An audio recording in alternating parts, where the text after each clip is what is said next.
Hey, Cade, What's up, Nick? would you find Wolverine's Grindr bio surprising? Maybe I would. Oh, really? Live from Clickbait Studios. This is the worst people you don't know. And boy, am I surprised. God, I love clickbait. I It's love the, clickbait so much. it's the only way you can get people in, bait and switch. Well, the big thing is that, the big thing about clickbait is, it's the one thing about new YouTube that I love and hate I hate simultaneously. YouTube right now. I can't go in Dude. the trending section for the life of me because everything makes me want to kill someone. The trending section for me is very rare. That's why like honestly speaking, I think that's why Mr. Beast is one of my favorite creators right now because he's taken that to the next level where like it's not clickbait Yes. because he actually does the stuff. Yeah, but like the thing about it is that his videos are so like fantastical and like seem so fictional that for sure you think it's gonna be clickbait. Yeah, Like the shit that he does, dude, is just like nuts. but that makes a good creator. But I mean, also at the same time, well, it's also because it's funny. I mean, just saying this because it's like it's funny that I have to even say that it makes a good creator because it's like thinking back to like say 5-6 years ago, if you put a title in, if your title said something, you were gonna do that in your video. yes, Like clickbait was not really a thing. I mean, yes, it was, and no, it wasn't. Like people got upset at clickbait more than they do now. Like now with like these big YouTubers, like they don't really care. Like they take it as content, they take it as a joke, like, and they don't ostracize people like they might have back like 5-6 years ago. yeah. Well, I mean, another thing too, like harkening Kind of back like to how our video is gonna say. but like going back to the Mr. Beast thing, like I think he was on what was it, the H3 podcast Yeah. not too long ago, and he talked about because of the stuff that he does for his videos, like how weird his tax forms look, because like I imagine so. well, yeah, because I mean, like, it's the unfortunate aspect of real life here is that you got to pay taxes every year, Mm-hmm. and when you do something like what he does, you gotta imagine there's special forms you gotta fill out, and God only knows how those go. I mean, it's definitely an interesting take on it because when you really think about like what these people quote unquote do or how much money they might have or might not have, I mean, because at the end of the day, I don't know if we'll ever really know how much someone like I don't know. I think of like Jake Paul a lot of the times when it comes to like when it comes to like big YouTubers like Logan Paul. Unfortunately, I mean I don't like those two YouTubers, but when I think of clickbait titles, I think of when I think of someone who the Paul brothers, Rice Gum, Tana Mojo, it's all people that I don't want to think about, but when I think about like quote unquote big money in YouTube, those are the people that come to mind. Well, they're also the biggest perpetrators of the one part of new YouTube that I think I hate the most, which is the idea of story time.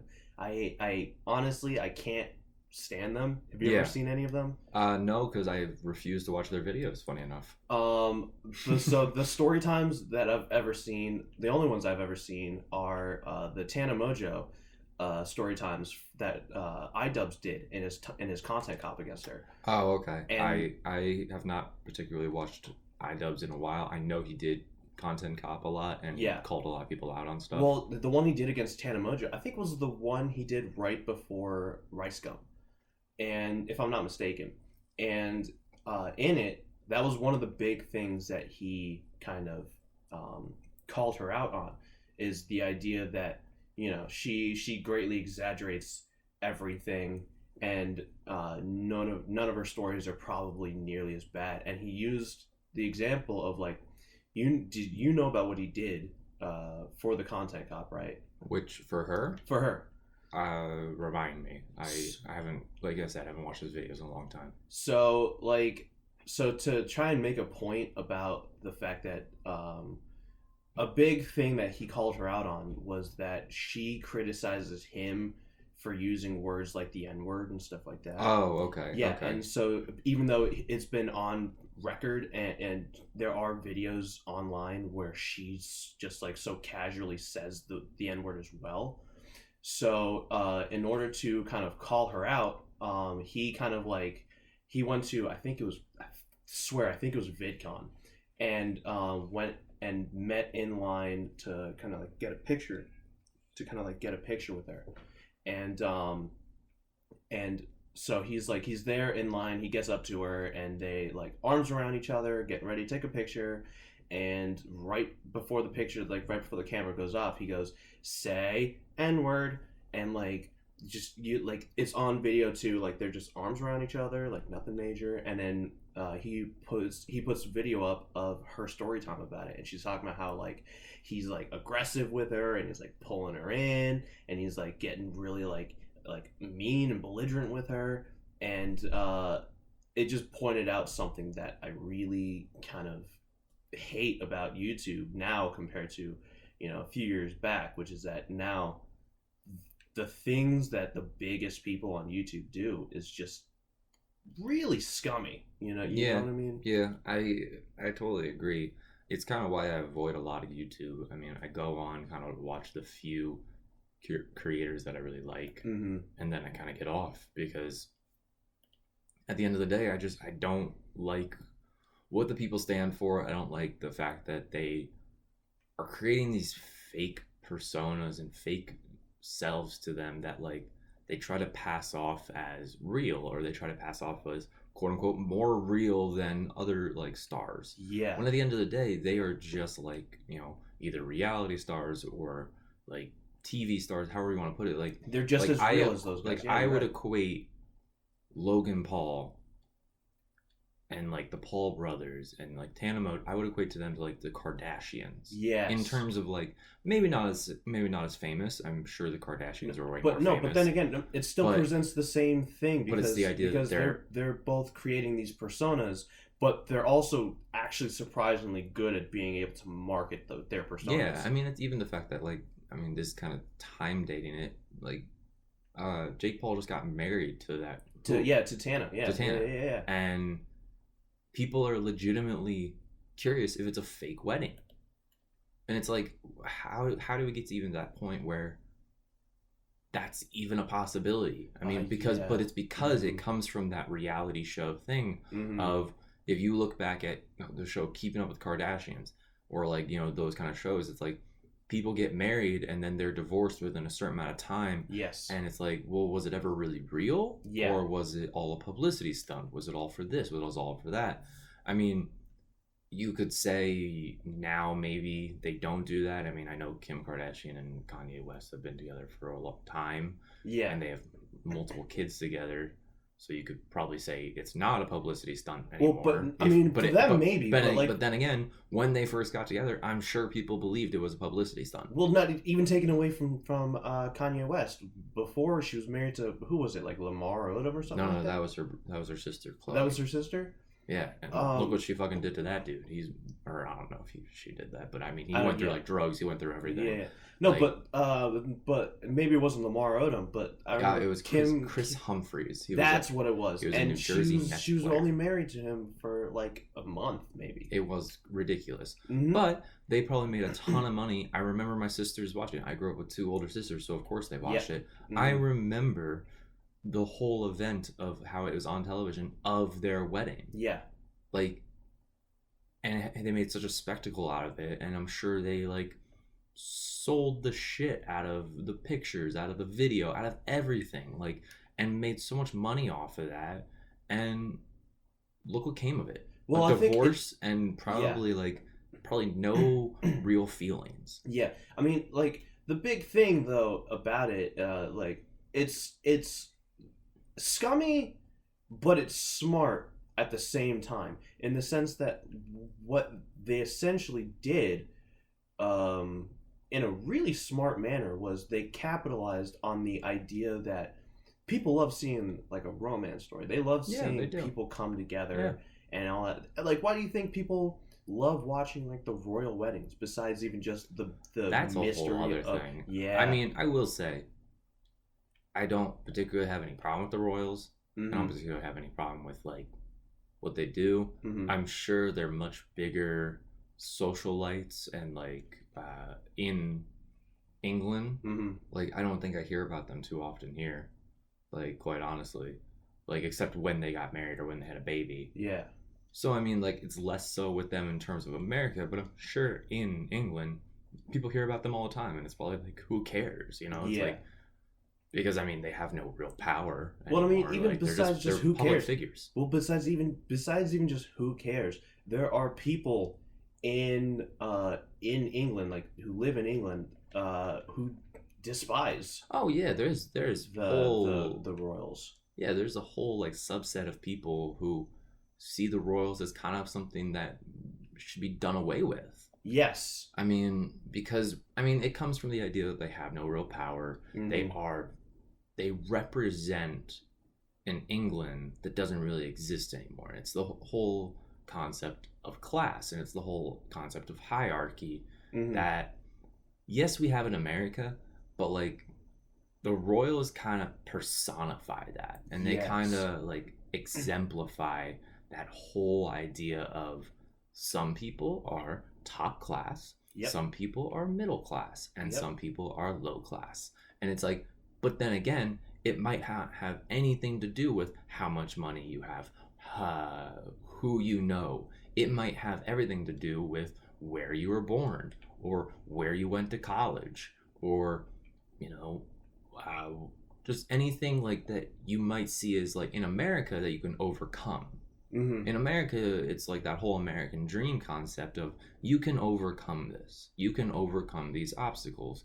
Like you can overcome what college you went to. You can overcome where you grew up. Mm-hmm. You can move out of that Yeah. and become something big. Yeah. In England, it almost feels like you can't. Yeah. Like because they've established this weird hierarchy that might not exist as much anymore, but it's been there for so long it might be hard to get rid of it. Mm-hmm. And it's the whole idea of being posh, you know, like that word that means nothing to Americans. I don't know if I know any posh Americans. No, I couldn't tell you. But if we lived in a more in that kind of hierarchy society like England, I'm sure there'd be a lot of posh Americans, a lot of Americans who view, even if you have the same amount of money as them, same amount of like social status, just the fact that you went to a state college versus going to Harvard, like as like unforgivable, you know, like how could you ever come back from that kind of thing? Like, but I mean, there are people in America who view those things like, I mean, but at the same time, we don't perpetuate it to a degree that you feel that you always feel like you can overcome it. Yeah. Where just from how I view like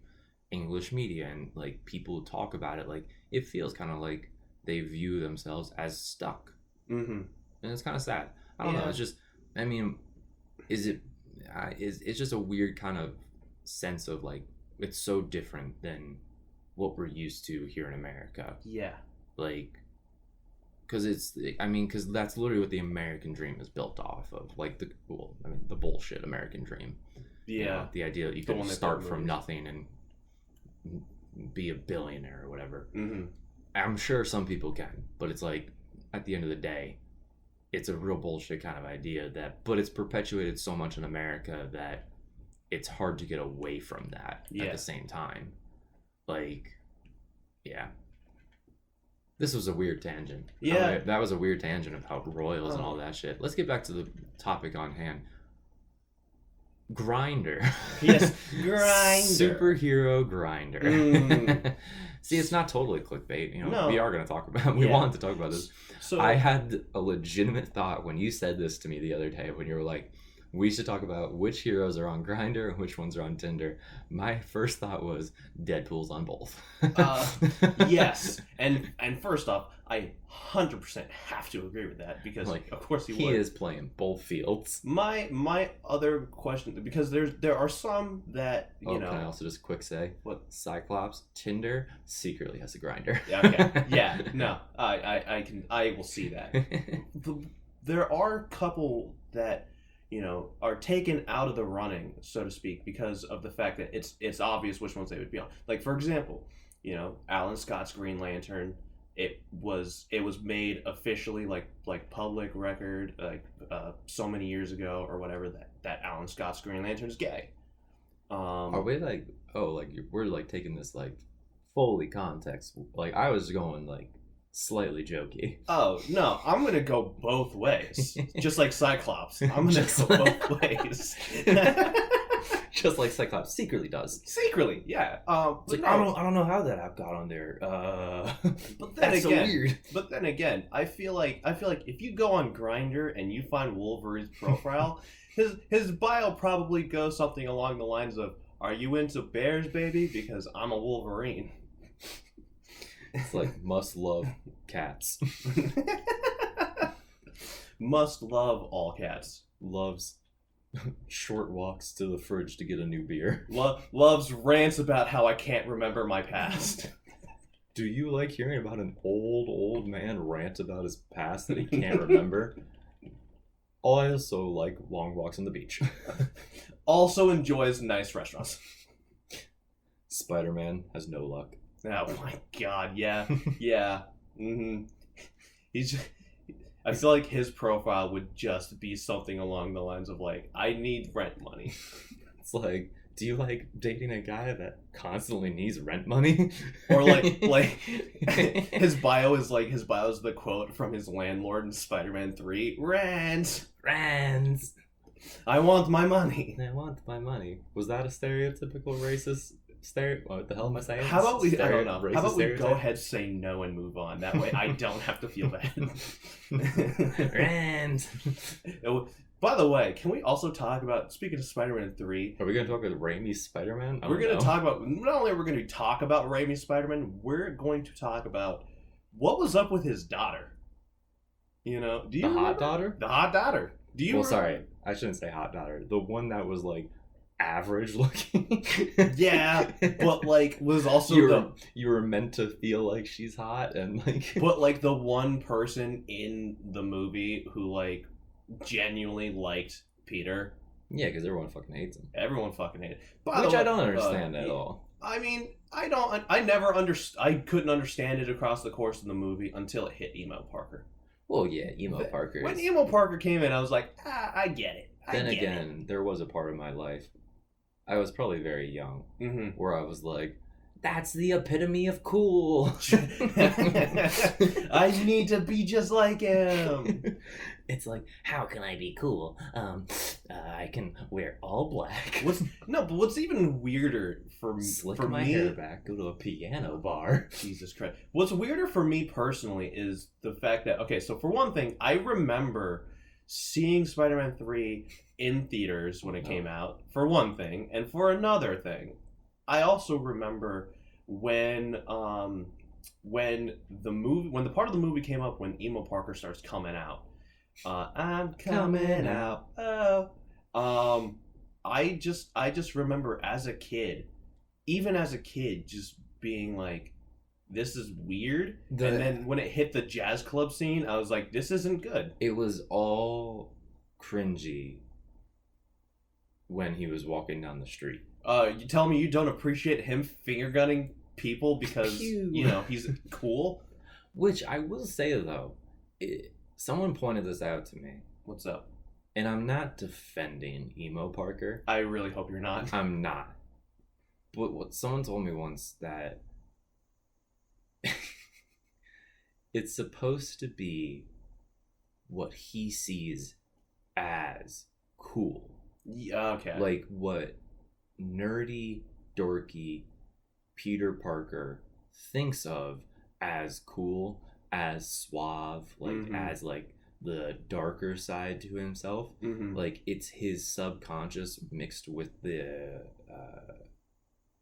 with Venom, like together, kind of personifying what is cool, what is like that, like what am I not kind of thing. So but it's kind of interesting because it's like then we see it as like, oh, that's not cool, like that's kind of lame and it's kind of cringy, but at the same time then they point out that it's like, well, exactly, because he doesn't know what cool is. He doesn't know how to be suave, he doesn't know how to be smooth, like, so when he tries to be, he comes off as cringy and weird because he's trying too hard. So I have no defense for Emo Parker, but when someone said that, I was like, okay, I kind of get it. Like, I can see where you're coming from.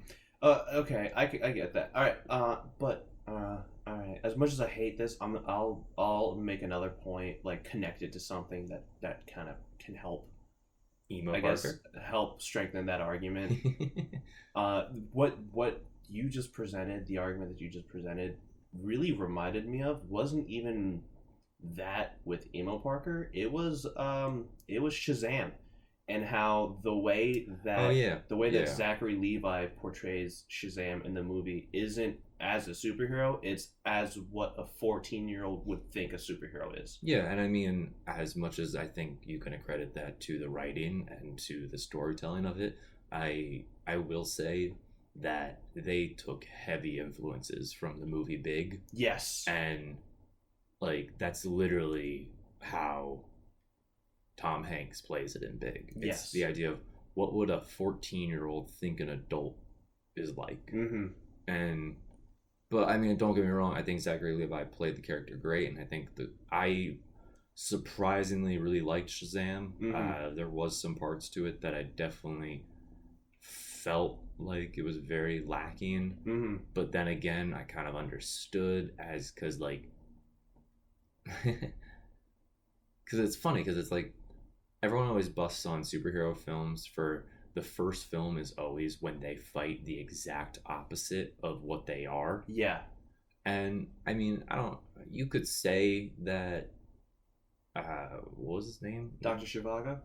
Was that what his name was? Mark Strong's character? Mark Strong. Thank you. I was trying to think of the actor's name. Oh, okay. Mark Strong's character isn't exactly the opposite, especially like No. it kind of is, it kind of isn't. Yeah, but more. It would be more so for whenever they finally get Black Adam. Exactly. Yeah, and I think that's why they didn't have Black Adam in the first movie. Mm-hmm. As much as I really want to see Dwayne The Rock Johnson play Black Adam. My God. I mean, I will say as well, they 100% foreshadowed Black Adam in the most not subtle way ever. Yeah, that's true. But I kind of understand why they didn't have him in the first movie. Mm-hmm. And then they were kind of stuck in a corner of like, well, we can't have someone on equal par of Black Adam because he's just starting out as a hero and he's just kind of getting his feet started. Yeah. You kind of have to have that character that he can beat, but like, how do you build a character that he can beat who also has a compelling story? I don't think they did a great job with that. I didn't really care for Mark Strong's character or like what he was going for. Yeah. I think they could have done something else, but I get why they might have felt limited. But but at the same time too, like, not to give too much credit to it because I loved Shazam. I thought they did Shazam. I thought they did such a fantastic job with the tools they were given, and just being like here, and also because in the grand scheme of everything, for DC as a whole, like it's tough because across their comics and TV shows and all that other stuff, most of their heroes are nowhere near as well known as Marvel's. In terms of heroes. Like MCU, and not even just in terms of MCU, like even before, like for example, like even before I mean, I could make a strong argument that Justice League is more famous than the Avengers. Oh no, I'm not. I would personally, I would agree. I would agree with you. Like because first off, the show. I know so many people who loved watching that show who didn't read comics and can name characters from it and all that, and which is a good example of how it can have like a lasting impact.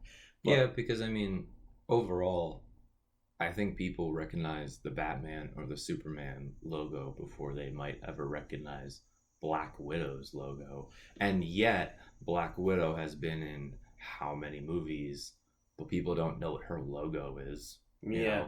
Well, okay. So, but then here's my point that I'm talking about, which is the fact that before the MCU even came out, you had already had cartoons for Spider-Man, and in the case of Spider-Man and His Amazing Friends, also included Iceman and Firestorm.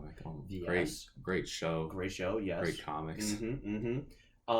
Iceman. Dude. Meanwhile, back at the Hall of Justice, Aquaman makes a peanut butter and jelly sandwich because he can't do shit. Meanwhile, I love that bit. Spider-Man is stuck in a cornfield because he can't swing on anything but a building. But like, long before, going back to the argument, long before the MCU even came out, you had the cartoons with Spider-Man. You had the X-Men cartoons. You know, you had the old movies with like the Hulk. You had Captain America. You had Doctor Strange. Oh, we're talking before MCU? We're talking long. So we're talking like 2004 Hulk? Oh my god. Was it 2004 where it was Eric Bana? Eric Bana playing Bruce Banner? In that horrible movie that really tried to push the comic book style. Oh, we talking about Eric Bana? Oh, I didn't realize we were bringing up Eric Bana. Dude, by the way, what is the name of the guy that played Absorption Man? Who knows? Who cares? Why do we even care? Well, I care because he's in Angel Has Fallen. Angel Has Fallen is a movie with Gerard Butler, the French actor. Gerard Butler. Gerard Butler, the French actor. But he plays his dad, so I'm just kind of curious. Like, what's his name? I've seen it. He's my dad. I've seen him in so many. I don't things. know his name. I know. Yeah, and he's like he's like an actor that like I've seen him in so many things, but I can't tell you his name. You know what I mean? I know what you mean.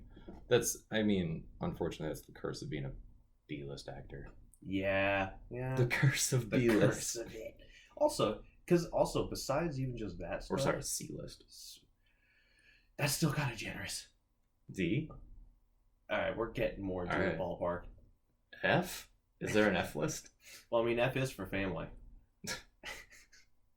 Sorry. Angel Has Fallen. What a fucking movie. I'm so excited to see how you can possibly take that. I brought up last night the movie where everyone's looking forward to, Gemini Man. Oh, yes. You made a person out of another person. I'm so excited for that. Oh my god. I'm just like, what? How did they do it? I just want to know the meeting with Will Smith. Same. Where they were like, all right, Will, we got a movie for you. You fight your younger self. Oh my god. And he's like, how do you make a person out of another person? And they're like, CGI, Will, all right? Calm the fuck down. No, he's like, how do you make a person out of another person? And they're like, Will, you just gave us the tagline. It's like, thanks for the tagline. But also... we need you to star. Oh, and also CGI. Lots of CGI. Some might say too much CGI. See, because you want to know why I hate that trailer so much? It makes me feel something. It makes me feel things I never thought. In terms of like, it's a decently put together trailer, except for the dialogue. Oh, any dialogue in that trailer could be replaced with any other words, and I wouldn't have paid attention. It's kind of like, it's literally along the same lines of, the new Terminator movie coming out? Yeah, Dark Fate, yeah. Yeah, I couldn't care less about that movie. But the trailer and the song in the trailer makes it look so good that I'm like, oh, am I going to go see that? And then I'm like, wait, why the hell would I go see that movie? Every Terminator movie since T2 has been trash. Yeah, you're not wrong. I'm just okay. So even taken away from the trailer and the fact that you are right, the trailer is surprisingly well put together. I am excited for it because of the fact that, for one thing, James Cameron's back at the helm. True. And he's going through doing. He's going ham. He's going ham. He's like, hey guys, I got Avatar 2, 3, 4, and 5 on the way. Oh, and also I've got rumors out that Vin Diesel might be in Avatar 2. God, please. Yes, I need that in my life. life. Make him a blue baby. But even besides the fact that, what was I saying? That James Cameron is back on the helm for the new Terminator movie. Also, the fact that it's supposed to be a direct sequel to Terminator 2. Well, So it takes away all the bullshit like retcon stuff. But okay, people said the same shit about Halloween. Well, and don't get me wrong, the newer one was pretty good. Mm-hmm. It was pretty good. Mm-hmm. But I still have so many problems with it. And you're throwing away movies. You're throwing away canon. You're throwing away things that you have said in the past are canon. So it's like, why / who cares? Like, I really want to see the people. I really want to meet the people who, before this movie was rumored, before this movie was going to come out, were saying, guys, we need to retcon Terminator. Like, I want, like, because I never once said in my life they need to make another Terminator movie, but retcon out all the stuff. Like, yeah. Because I don't see that as a solution, and I hate that movie studios are trying to take that as a solution. You know, it's like literally just saying like, none of that stuff actually matters. None of our shitty movies actually matter. Only this one does. Like, so now, even if it's like, we can still say, well, at least it's better than the shitty ones. Was James Cameron on the team for Terminator 3? Do you know? He might have been a producer. I don't even really know. Or was he like already out by the time they got around to Terminator 3? I can look it up. He might have, like I said, if anything, he might have been a producer. Yeah. He definitely didn't direct it. No, he didn't. No. We'll see if he had any part of it. Because, like, my big thing about it is, like, there are aspects of taking that route that I agree with you are not fantastic and kind of, like, sends the wrong message. But the thing that I like about doing stuff like that, you know, like what they did, like you said, with Halloween, the thing that I liked about them doing that stuff was the fact that, you know, like with Halloween, bringing back what's his face, John Carpenter, you know, it really kind of felt like we wanted to reintroduce the whole idea of the Halloween franchise, but we also wanted to do it justice, and also maybe at the same time, you know, by the time John Carpenter walked away from Halloween, and by the time James Cameron walked away from Terminator, maybe from that point going forward, the teams working on the further movies didn't really adhere to what they kind of had as their vision, and it gives you a chance of seeing like, okay, well, what was oh gosh, what was James Cameron's? He was a writer on Terminator 3. Yeah, apparently he's accredited as a writer. Well, but that doesn't really mean anything. Gosh, there's a lot because of he might not have like. Cause... Oh, never mind. He's accredited by. I forgot that IMDb. I don't know if this is just IMDb or if this is how Writing Guild accredits people. Mm-hmm. But he's accredited with creating the characters. There, yeah. Yes. I was about to say, even if it wasn't for that, even if it was for a writing credit, that doesn't really mean much, because that doesn't necessarily mean that you wrote it. It just means that you helped try to make a couple contributions. It seems like one name that seems pretty. So 2 people that wrote on the story and the screenplay were Michael Ferris and John Brancato. I don't even know who those are. But anyway, I get what you mean. I understand that the idea, like, when people take over a IP or any other property that they didn't originally have control over, and then you try to bring back the people who originally did to see if their vision is any different, it can come out a lot different, you know? Yeah. And it can usually be somewhat better. Yeah. I mean, Halloween, I just think they were really shooting, unfortunately, for having another movie after it. And I think it would have been so much smarter to have it be a direct sequel and have it end the franchise. Mm-hmm. Because after that movie, I don't care. You know? I don't care about Michael Myers. You know? The first movie and the second movie, right? Of the originals? Wait, am I getting these mixed up? What? Oh, right? What? Wait, which ones did the first? Which one did this movie count as canon? I think it's a The direct first two? sequel to two. I think it was a direct sequel to two. Right? Yeah, right. It Because is. I think 3 was Season of the Witch. It might have been. I can't remember which one in this one is. I think it's a direct sequel to the second one. Yeah. Anyway, like, great films. I mean, the first one, second one, great films. Mm-hmm. But like after that, like, I don't need it anymore. Mm-hmm. You know, it's like I just don't need it.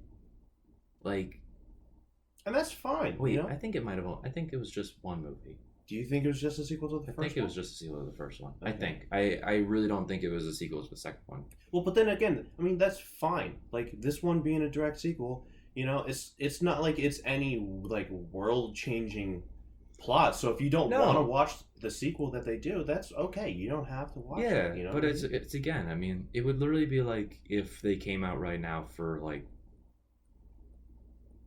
Friday the 13th. And they put out another one of those. Mm-hmm. And they were like, oh, but this is actually just a direct sequel to the first one. Nothing else we made matters. Mm-hmm. It's the same thing. Or if they, I mean, a much worse example, but on the same level, Star Wars. If they came out and put out new prequels and said, forget about the prequels we put out. These are the actual prequels. Okay. You know? Or if they, you know, with so much backlash to Last Jedi, if they put out another movie and said, forget about Last Jedi, this one's an actual sequel to Force Awakens. Yeah. Like, I take it as that. It's like, fine, you made the movie. It's like, stop trying to, like, take away the fact that you made the movie. Yeah. It was a shit movie. Who cares? You know? Everyone makes shit movies. I think, unfortunately, we've set up this standard with every movie has to be such a hit on a certain level that no one can make a subpar movie or no one can make an average movie anymore without people thinking, now we need to redo the franchise. Like, and I blame Rotten Tomatoes, I blame IMDb, Same. I blame every reviewing site where it's taken as, if you don't get a 90%, then your movie was shit. You know what my favorite thing about Rotten Tomatoes is? Sorry to cut you off. My favorite thing about Rotten Tomatoes that they just recently did. First off, I agree with you. Fuck Rotten Tomatoes. I hate reviewing sites. Oh, are you going to talk about how they took away the ability to review it before it comes out? Not even just the ability to review before it comes out. I'm talking about the system that they put in where you have to prove that you've seen the movie in order to. How do they do that? So the way that they do it is, first of all, the straw that broke the camel's back on that was Captain Marvel. Yes, you're right. I thought Captain Marvel was what made them say nothing before it comes out. No. Oh. What it was instead was they were so upset by people intentionally putting in bad reviews to they were spamming it. People to kind of like tank the score. They were what they did was they put in a system where if you're gonna select a movie and try to write a review, they have, like, I guess what you would call, quote unquote, a quiz, and it asks you, like, in this part of the movie, what happened when X happened to Y, and so they give you, like, a little, like, test to see if you actually saw the movie, and if you can prove that you actually saw the movie, they're like, okay, you can write a review. Oh, interesting. Oh, yeah, that's interesting. Yeah. I mean, that's good. I mean, I don't think anyone who hasn't seen a movie should be able to review a movie. Like, I mean, you're literally tricking people. Yeah. Like, into. But then again, I have been actively trying to avoid reviews for movies. Same. I've been actively trying to avoid everything for movies because the movie industry has been so broken down into, like, this weird thing. Mm-hmm. Like, one of my biggest pet peeves right now is YouTube channels that break down trailers, but, like, so minutely and so, like, I mean, yeah, in depth is one word, which, I mean, some people want it to be broken down in depth. But at the same time, like, they're analyzing every single word and taking every single thing out of context because it's from a trailer, you know? And then also people who are taking movies and making them into this mythical beast of a thing. It's like, why can't, like, before it even comes out, I'm saying, like, before it even, I mean, it's kind of like with Captain Marvel, like how, like, people were reviewing it. I think that was more trolling, unfortunately, because it was a female superhero, and that's unfortunate that it happened. But Rotten Tomatoes, I mean, IMDb, they all have these things where, like, or YouTube, like, where you're reviewing, or you're getting your aspect of the movie before you even see it. You know, your judgment of the movie before you even see it. I don't know. Like, plus the idea, like, it's really destroyed even the idea of trusting a review. Yes. Because, don't get me wrong, I love all the Marvel movies. Yeah. I think they've done great. Some of them are better than others.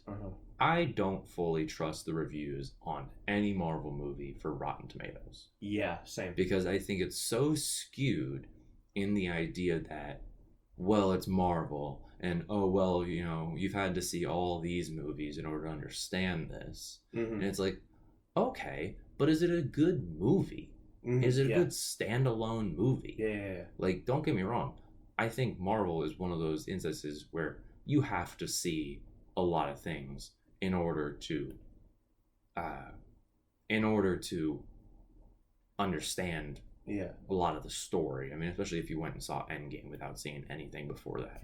For sure. I think you're going to be very lost. Yes. That goes without saying. But, like, I'll point to a movie, like, did you see that movie Fantastic Beasts? The second one? No, I'm not a big Harry Potter fan. That's fine. Yeah. My biggest problem with it was a shit movie. And I'll say it was a shit movie over and over again. But people's biggest defense of that movie was, well, it was just setting up for the other movies. No! Yeah.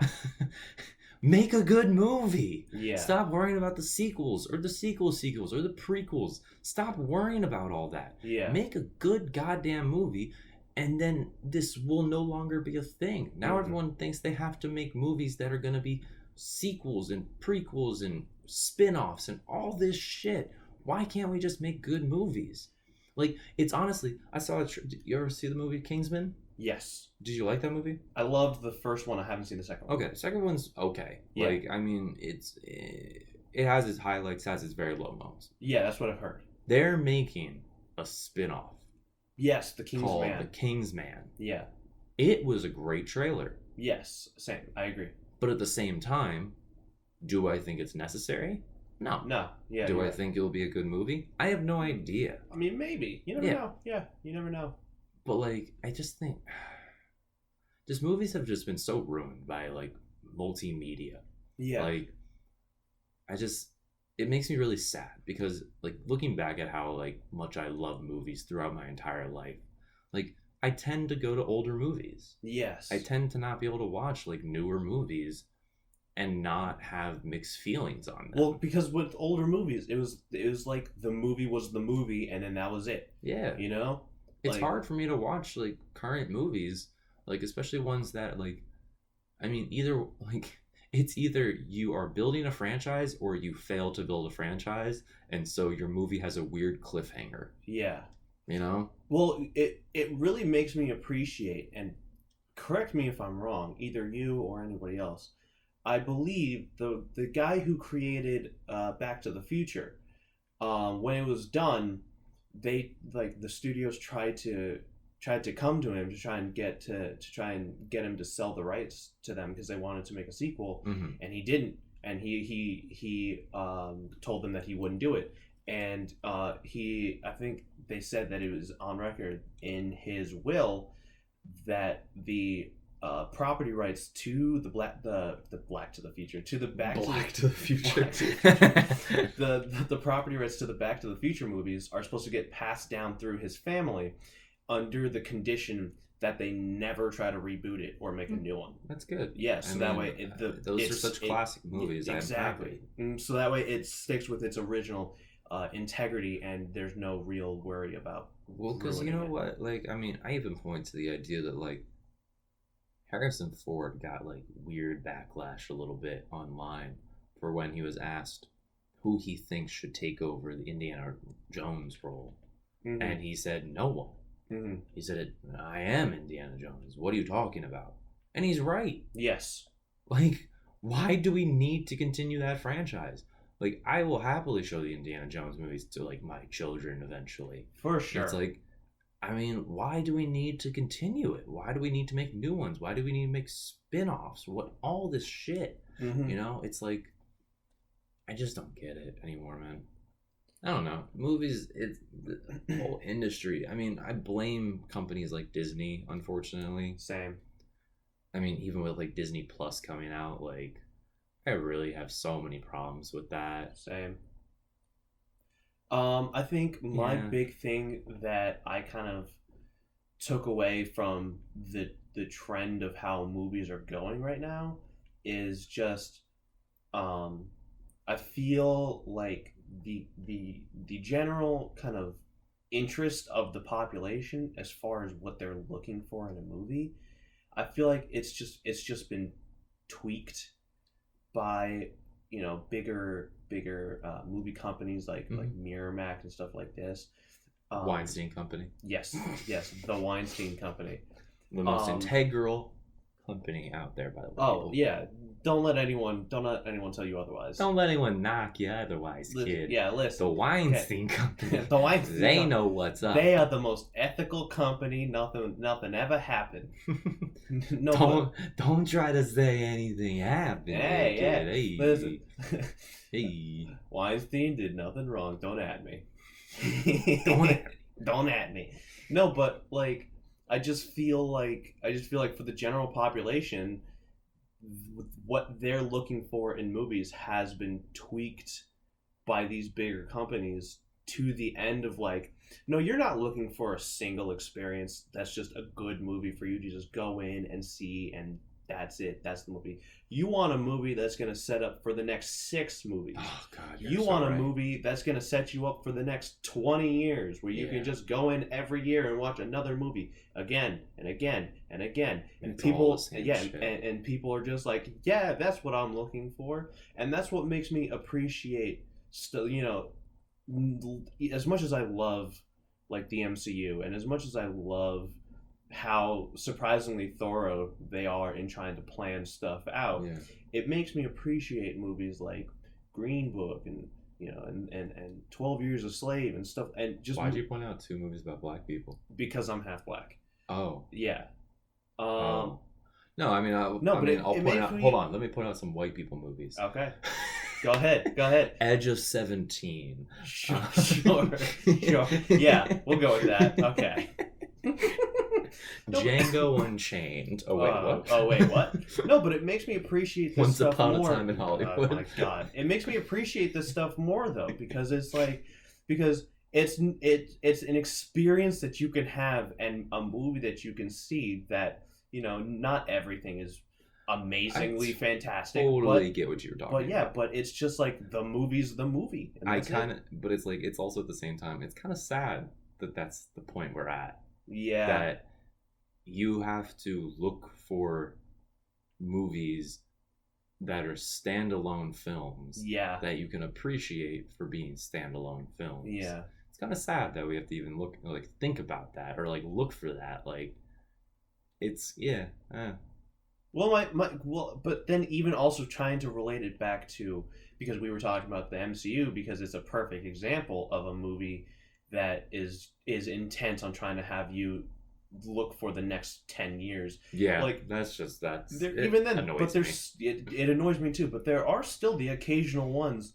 that fit perfectly as a standalone, like Logan. Yeah, like but Logan, that's also not MCU. Like but I mean, like I'm talking in the sense of like a superhero film, because normally for superhero films, you now associate it with, in order to watch, like you said, in order to watch Endgame, you gotta watch all these movies. Yeah. It also like that's one of the big reasons why I loved Logan, was because it felt like it was a good movie that just so happened to be about a superhero. It was, you know what's really weird about the whole like Wolverine standalone films? What's up? is that literally as they went on, each one got better than the next. Yes. Yeah, I mean, you're Like, not wrong. X-Men Origins, shit. X-Men Like, Origins, the Wolverine. I liked eh. I liked bits and pieces of it. Bits and pieces of it were all right. It's X-Men just Origins Wolverine. here's no. Here's the thing. I will argue about this till the day that I die, because when I saw it, I was at a young age. Here's my thing Was about your X-Men favorite part Origins of Wolverine. So here, my big thing about when it comes to like movies that I don't think are fantastic, like Origins of Wolverine. I like Origins Wolverine, like stuff like that. It's and like even Spider-Man 3. It's that not necessarily everything in this full circle. Not necessarily everything about the movie is bad. It's just that like it's degraded, it's downgraded when you take everything and arc it together. Like with Spider-Man 3, like not every scene was bad. It's just that when you took all the scenes of that movie and put it together, it lost like its luster. Like the first Sandman scene in Spider-Man 3. That's an amazing scene. Yeah. But it's lost in the sea of shit that is the rest of the movie. You know? The ocean of crap. The ocean of feces. You know what? I like that we went full circle. I like that we really did go full circle. You know, a nice come around, if you know what I mean. Hey. You know, jerk me off if you're happy. You know what I mean. All give right, me a nice hand job. On that note,